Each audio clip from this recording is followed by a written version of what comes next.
All right, we are back, everybody. Let's talk futures. Joining me live from Chicago, Illinois, Craig Bewick, Senior Director, Client Development, the CME Group. Craig, how are you? Hey, Jim, I'm good. It's good to be back on your show. It's been a little bit. Yeah, we missed you. No, it's fun. So I've missed being on. So glad we're here and glad we're here to talk about, I think, what's a pretty relevant topic this week. Yeah, and you're right. You're exactly right. I've come round circle. I was not, I'll be honest with you. I'm going to fess up. I was not originally a fan of the Bitcoin. And I've come 180 degrees. I'm a super fan of it now. We look at the micros all the time on our early morning shows, and we, come up with some trade ideas and stuff like that. And it's just a terrific marketplace. So thank goodness for the futures part of it, because now I can go short or long really easily instead of having to deal with, the cash side of things. Yeah, I think, and I think you're probably talking even about cryptos in general when you say that, right? And obviously over the last, I don't know, 5 or 10 years, there's been a lot of sort of differing perspectives from different people, even in like the financial press, Yeah. one person will say, whatever. And then, it's been, very divisive. But I think the one thing that's true, especially as you see kind of all of the institutional adoption of cryptocurrency and, with the major banks and the major real money funds that have, embraced it, the ETFs, CME Group, all of these, big institutions that have adopted it. I think the one thing that you can't argue is you can't ignore it as an asset class. Yeah. It's an asset class. The institutions kind of have legitimized it, I think. What's interesting, I've been to a couple of crypto conferences over the last couple of years. The latest one down in Nashville, the big Bitcoin conference. And most of the people there look at CME and they say, "Oh, it's great that you guys are here. We love that you're here," because like I said, it just sort of further legitimizes cryptocurrency as an asset class when firms like CME Group are at shows like that. Yeah. So Mark in the chat just said it. Mark said, if it trades at the CME, then it's legit. Well, we appreciate that. Um, but Yeah. yeah, and then So, obviously, yep.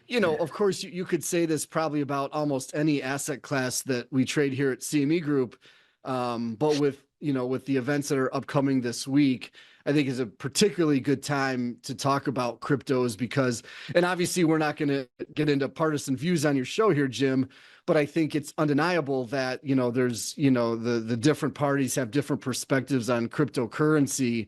We've seen a lot of movement even over the last couple of weeks, in some of the, particularly in the price of Bitcoin, some of which I would expect or I would think is due to what's going to happen, later on this week. Well, yeah, no, as the polls move, the price of Bitcoin's, you can make an argument it's moving, but at the end of the day, I don't think it matters. At the end of the day, I think this is a tradable investment vehicle, whether you like it or not. Me and Tom were talking this morning, and he was like, "What do you think is going to happen first? Gold gets to 3,000, Bitcoin gets to 100,000, or S&P gets to 6,000?" And, who knows? But that's the kind of conversation that people are having. It's not just me and Tom. Right. And like I said, with with the ETFs that have come out now, and how I think they've been, options on ETFs have been, it's just further and further I think reinforces it. So, I think it's a good time to talk about this. Yeah, for sure, for sure. Now we focus on the micro Bitcoins on our shows. This is a brand new Bitcoin product, right? It's called Bitcoin Friday Futures. Yeah, so I wanted to put this slide together because, as our suite of cryptocurrency futures has grown, want to make sure that everybody understands what's available because it's a lot more than when we first launched the first, what I might call the standard Bitcoin future, which, is, on the screen in front of you just says Bitcoin.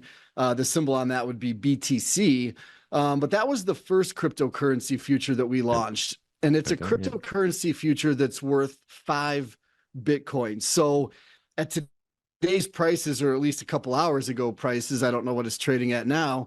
That's a futures contract where one contract is worth almost $350,000 worth of Bitcoin. So obviously that's a big futures contract, particularly if you're an individual trader.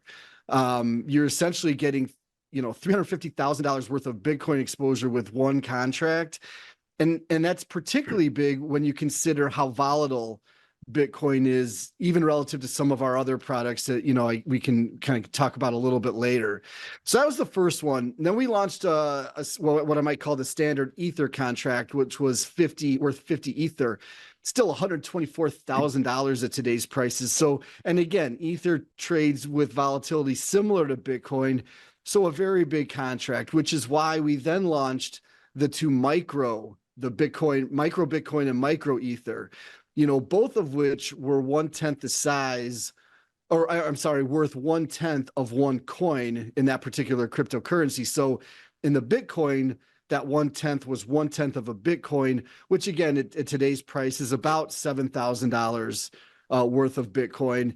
And then the Ether's, actually a pretty small contract at $248 worth of Ether with one micro. But the feedback that we got was that even at $7,000 on the micro Bitcoin, it's still a little big for some people. Again, especially when you consider that it tends to trade with higher volatilities than some of our other products. So more recently, we launched kind of a very unique product that you were talking about called the Bitcoin Friday Future, or BFF. And, I think we had some fun with the BFF. We actually handed out friendship bracelets that said CME Group BFF on them. And things like that. I meant to wear mine so I could show it to your audience, but we did have some fun with the commodity code on that. But there's a couple of big differences with. On that note, by the way, go Craig, ahead. real quick, I'll trade you swag. By the way, I mean I can get you a NinjaTrader coffee cup if I can get a friendship bracelet. Just I so will you know. absolutely get you a friendship bracelet, Jim. What I'll tell you though is that I don't have particularly big wrists. They don't seem to have been made for adults. So I would say be careful how long you wear it, because I put mine on for a couple hours and had indentations around my entire wrist. So, but certainly you can like hang it from your monitor or something like that. Right, there we go. Sorry, I cut you off on that. Sorry. No, not at all. So there's a couple of unique things with the Bitcoin Friday contract. One is simply the size, right? So it's 1/50th of a Bitcoin. So, or in other words, kind of 2/100, 0.02 times the current price of a Bitcoin, which gets you to about $1,400 in today's or this morning's prices anyway. So as compared to the micro Bitcoin, you're looking at $7,000 worth of exposure. The Bitcoin Friday is about $1,400. So, if you're somebody that, thinks $7,000 on one contract is too much, we introduced this to give people a smaller, kind of more customizable product for, how much risk they wanted to the Bitcoin market. The other thing is, go ahead.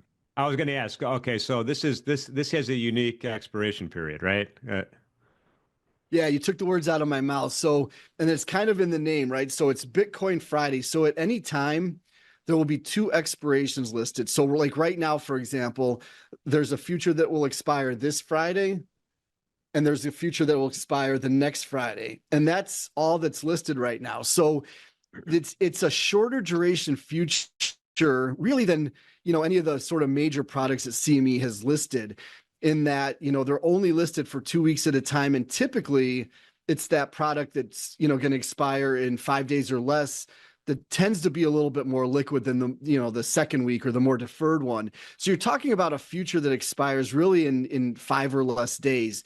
And what that does, and I don't know that we need to get into a definition of basis that much, but basically it makes it so that the price of the futures is closer to the price of the spot contract or the cash price, because there's not as much time left in the future. So it sort of compresses what we call the basis, which is quite simply the difference between the futures price and the cash price. So we've made a futures contract that's going to trade with a more similar price to what people are used to seeing in the cash market. Right. So the longer the duration of the contract, a lot of times the more premium that's built into the price differential between that and the cash. I mean, to put it simply, right? And different products, there's different reasons that different products trade at a different price than spot. Like if you looked at our energy markets, you've got the difference between the futures price and the spot price. And you know a lot about this, Jim, has to do with how much storage costs at a given time and things like that. In the stock world, in the equity index world, it has to do with the time value of money plus how many dividends might get paid out during the length of the future and things like that. So there's a lot of different factors that go into the difference between the futures and cash price. But, and I think that's probably beyond the scope of our discussion here. But because this is a shorter duration, the future is going to be kind of alive or active for a shorter duration, that price is going to be more similar. So, okay. So that's one thing we should explain though is this idea of notional value, right? So the way I tell people when people ask me about notional value, there's a calculation in how you calculate it, right? But notional value to me means how much you control from a dollar point of view. And we could just say by having either be long or short one contract, how much market value you control with that position. So, one would say, well, this is a small contract. I go, but you know what? You with one contract, you're going to control almost $1,400 worth of Bitcoin.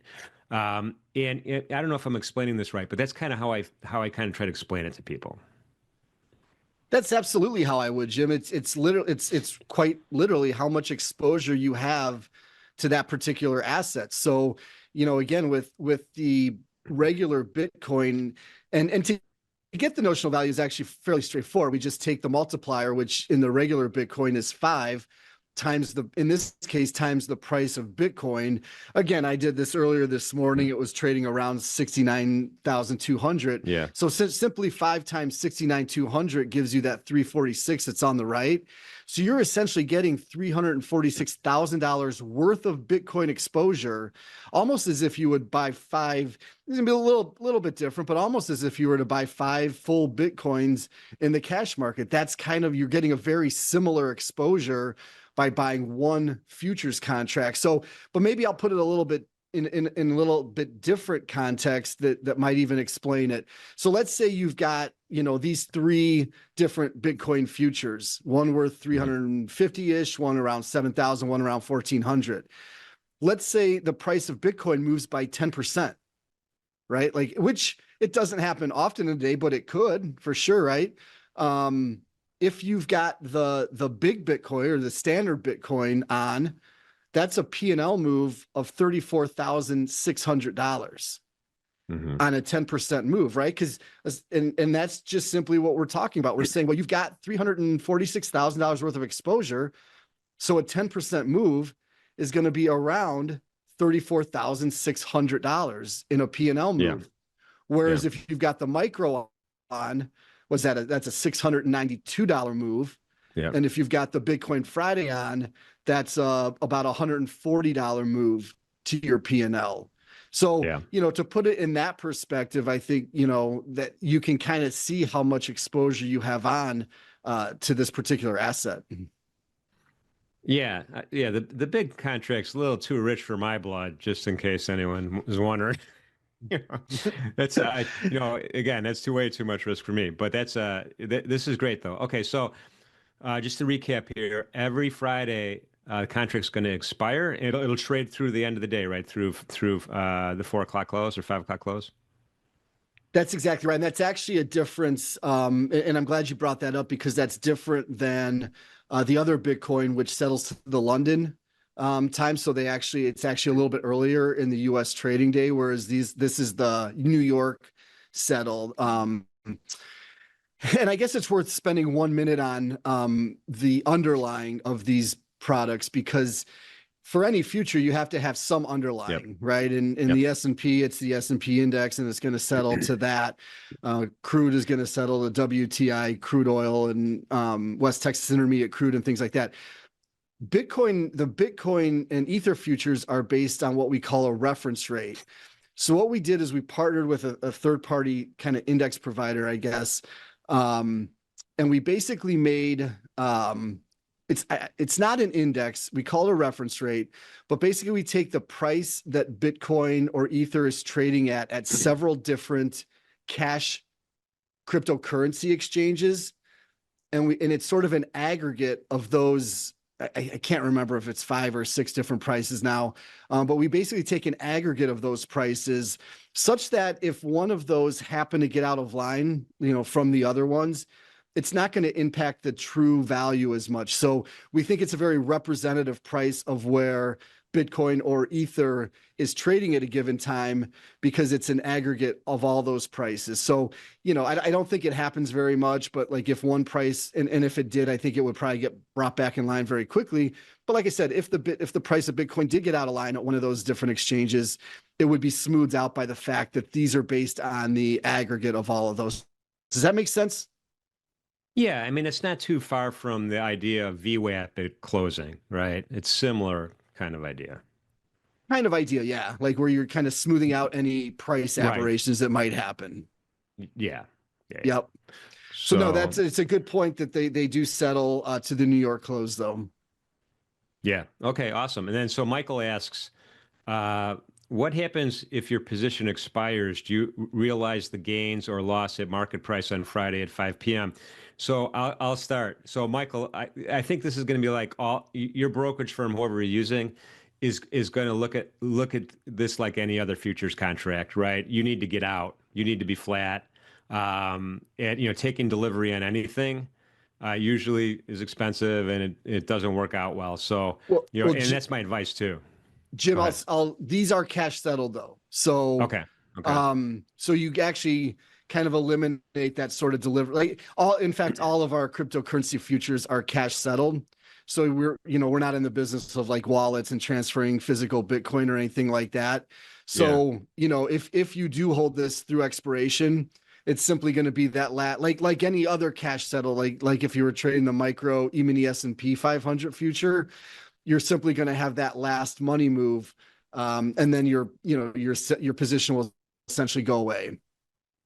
Yeah. So okay. So that's yeah, but I don't know how, because clearing is a funny thing, and when you have an open position that expires, there is a process usually behind the scenes. I don't know what that process is. I haven't been I haven't worked there yet.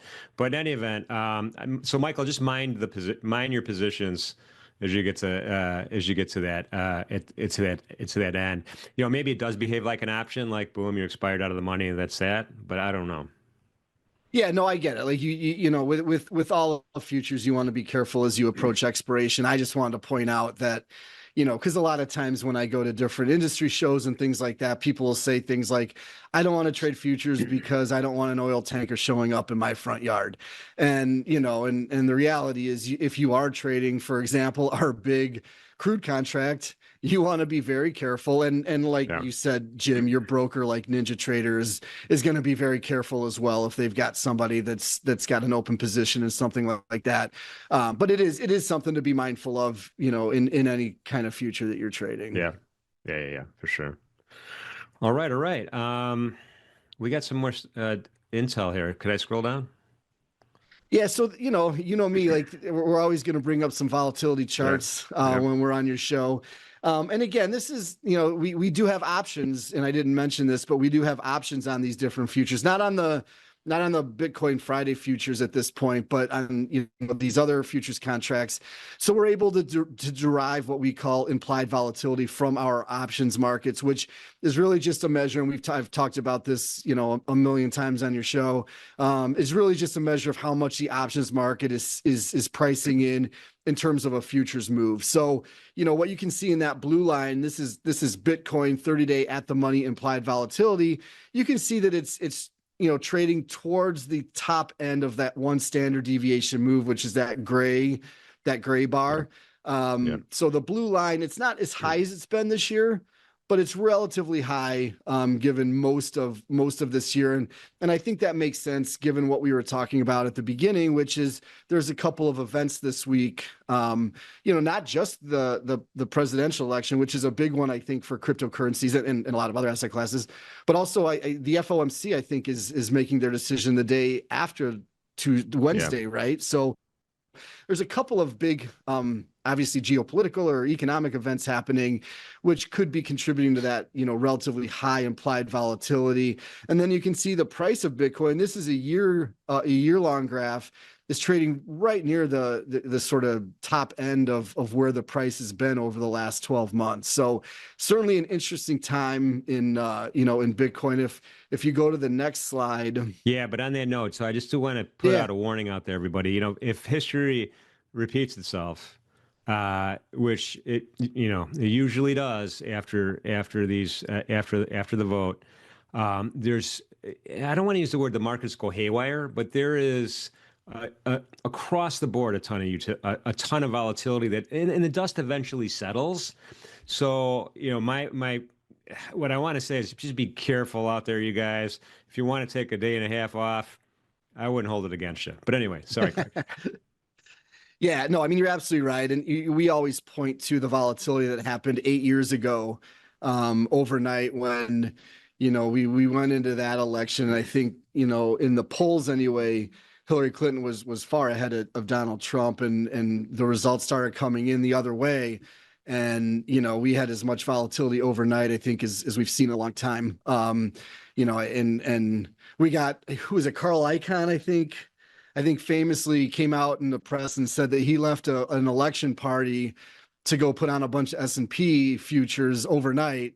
And he made, I don't remember how much money he said, but it was kind of a nice commercial for CME Group because we're open overnight. And he talked about that. But moreover, your points is very well taken, Jim, that, there could be a lot of volatility associated with the event. And maybe not just ending on Wednesday, right? They're saying that we may not even know the results by Wednesday. Yeah, no, I highly doubt it. But anyway, be careful out there. Let's keep rolling here. We got the skew. So this is just, same thing with Bitcoin. So this is the calls relative to the puts. And the reason that I put this on is actually to show the difference between Bitcoin and Ether right now. So right now we can see that line is at 0. So this is essentially just the call volatility minus put volatility. And the calls are trading over the puts, as we might say. Whereas if you scroll down maybe 2 slides in Ether, the puts are actually trading with a little bit higher volatility. So it doesn't mean that one's going to go up and one's going to go down. I've said that also a million times here. Trading's not that easy, but it is an indication of where the options market is positioned as we, head into this week. So I'm wondering, so I don't know the answer to this, and you might not either, but I'm wondering if folks are spreading Ether and Bitcoin. Now, we actually have a futures contract that, quite honestly hasn't taken off the way that we, hoped it would. But, it's still out there. It's still a viable product where it's priced in Ether divided by Bitcoin. Oh, okay. And so we actually have that spread listed as an individual product in our futures market. Okay, I didn't know that. Yeah, no, and the reason I just saw the difference in the skew, and I'm like, oh, maybe there's an arb here. I don't know. Yeah, I mean, if not, maybe not an arb, but a viable trade if you've got a view on, certainly on the price of Ether versus Bitcoin, right? Yeah, for sure. All right, super cool. If we go to where are we going? more, I skipped a slide. Should I go up? Yeah, that's fine. Don't worry about it. We'll go to the next one. So slide 4 is not getting any love from us. This one I just thought was interesting because a lot of times when people look at implied volatility, they look at what we call the term structure, or more simply the vol curve. So that market, it says like P1BX4. I guess that's the code for these Bitcoin options, but that's the option that expires tomorrow night. And you can see, so that's essentially before we could get the results of the election. So we'll call that prior to the elections, trading around, call that 55% implied vol. If you look at the next couple dates up there, Wednesday and Thursday, call that 95%. So it just shows you how much volatility the options market is pricing in to that event, to that election event. Like it's almost double the vol, based on just 1 day and 2 days difference. So I just thought that was an interesting graph to look at because it is such a dramatic difference. And that vol, that elevated vol right after the election is so dramatically different than, the vol you'd be paying if you bought an option that expires tomorrow. Yeah, that makes sense. And then everything settles back down to normal up by, And January 2025, more or less. yeah, Yeah. so I thought that Interesting. was an Yeah, interesting no, that and picture. get this. I'm gonna bang on this drum all morning and all tomorrow morning. You're gonna see some wild volatility. And the problem with that in some of these markets is your regular technical analysis techniques, a lot of times you got to throw them out the window, right? You're looking at the daily pivots. Well, you're blowing through daily pivots left and right and then settling back down.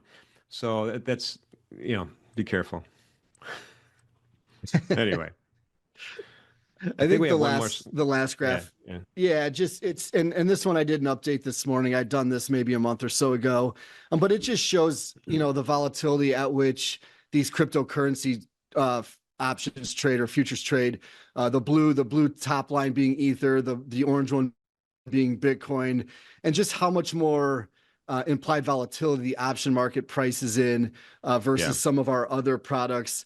I know we had some geopolitical things going on. That gray line is crude oil options, and it yeah, did actually spike in September due to, like I said, some things that were happening in the Middle East. But typically, you'll see this, sort of elevated vol levels in the cryptos versus some of the other products that that a lot of individuals might be yeah, trading. yeah. Awesome. All right, man. I appreciate all your great intel on this. We'll keep an eye on the BFF, our best friends forever, and keep monitoring. It's exciting stuff. I love it when you guys release new products. Great. Yeah. And obviously we appreciate your support and Ninja's support on those. And, thanks for having me on again. Yeah, absolutely. And I think we have two more. We're going to talk two more times before the end of the calendar year, so I'm looking forward to those events. For sure. Sounds Anyway, good. thanks for being with us, Craig.